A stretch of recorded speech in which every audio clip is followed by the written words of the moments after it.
जो समय की हमने बात की, समय का एक छोटा-सा आप लोगों को उपचार भी बताता हूँ कि कुछ ऐसे राजयोग होते हैं और जिनका कुंडली में योग बनने के बावजूद भी फल इसलिए नहीं मिल पाता कि उनका समय ही नहीं आता, या तो समय निकल गया होता है और या फिर उनका बहुत लेट है कि जहाँ तक को लगता है उतना जीवन ही नहीं है।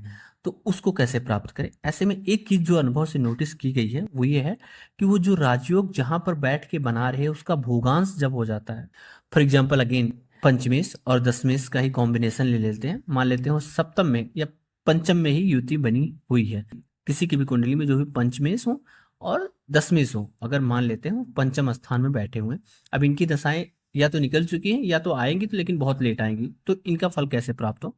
उसमें एक चीज़ देखी गई है, ऐसे लोगों को जैसे संतान प्राप्ति के बाद में अब क्या हुआ पंचम में बैठे हुए हैं तो उसका भोगांश देखेंगे, तो संतान उनके जातक के होने के बाद में देखेंगे कि उनका जो ये ज्ञान और कर्म का कॉम्बिनेशन है, इसका उनको फलित करियर में बहुत अच्छा ग्राफ मिल जाना, या ऐसे बोल सकते हैं कि उन्होंने कोई अच्छी हायर एजुकेशन की हो, जिसको बोलते हैं कि कैंपस से सिलेक्शन हो गया, मतलब उनका ज्ञान का भोगांश हुआ और उनका जो कर्म का है वहाँ पर उनको फलित हो जाना।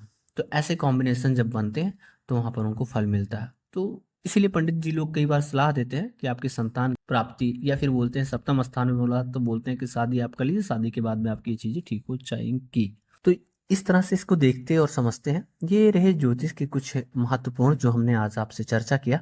आशा करते हैं कि आप लोगों को ये पसंद आया होगा, और अगर ऐसा है तो आप हमें सपोर्ट कर सकते हैं लाइक और सब्सक्राइब करके लोगों के साथ इसको शेयर करेंगे।